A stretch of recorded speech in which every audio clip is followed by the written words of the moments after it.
ভোটের প্রচারে বেরিয়ে প্রার্থীদের একের পর এক চমক দিতে দেখা যাচ্ছে রাজ্যের বিভিন্ন এলাকায়। আর এসবের মধ্যে কিছুটা হলেও বেশি চমক দিতে দেখা যাচ্ছে বিজেপি প্রার্থীদের। এসবের মধ্যে এবার আখের সালে গুড় তৈরি করতে দেখা গেল দুবরাজপুর বিধানসভার বিজেপি প্রার্থী অনুপ কুমার সাহাকে।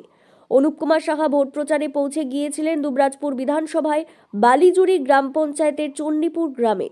তিনি ভোটের প্রচার চালানোর সময় হঠাৎ দেখতে পান মাঠে চাষিরা আখ থেকে রস বের করে গুড় তৈরি করছেন। আর এমনটা দেখে তিনি ওই চাষিদের সঙ্গে মাটিতে বসে নিজের হাতে আখ থেকে রস বের করা শুরু করেন, পাশাপাশি গুড় তৈরির কাজে হাত লাগান। এখানেই শেষ নয়, এর পাশাপাশি তিনি নিজের হাতে আগুনের সামনে দাঁড়িয়ে গুড় তৈরি করেন। পরে সেই গুড় খেয়ে আবার নির্বাচনী প্রচারের দিকে পা বাড়ান। বিষয়টি নিয়ে অনুপ কুমার সাহাকে প্রশ্ন করা হলে তিনি ছোটবেলার স্মৃতির কথা তুলে ধরেন সাংবাদিকদের সামনে। খুব সুন্দর লাগলো, কারণ আমিও কৃষক বাড়ির পরিবারের ছেলে।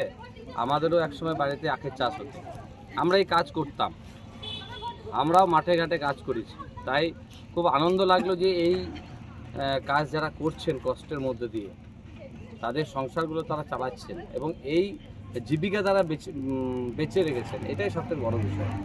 আমরা আখের গুড় খাই, সেই গুড় পাওয়া যায় না আজকের দিনে, কারণ আখ চাষ প্রায় উঠে গেছে। কারণ কৃষকরা নিজেদের উপার্জনের টাকাতেই তারা আখ চাষ করছে।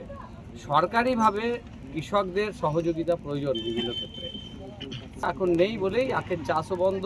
আর এখন আমাদের আমোদপুরের যে কারখানা, সেই চিনির কারখানা উঠে গেছে।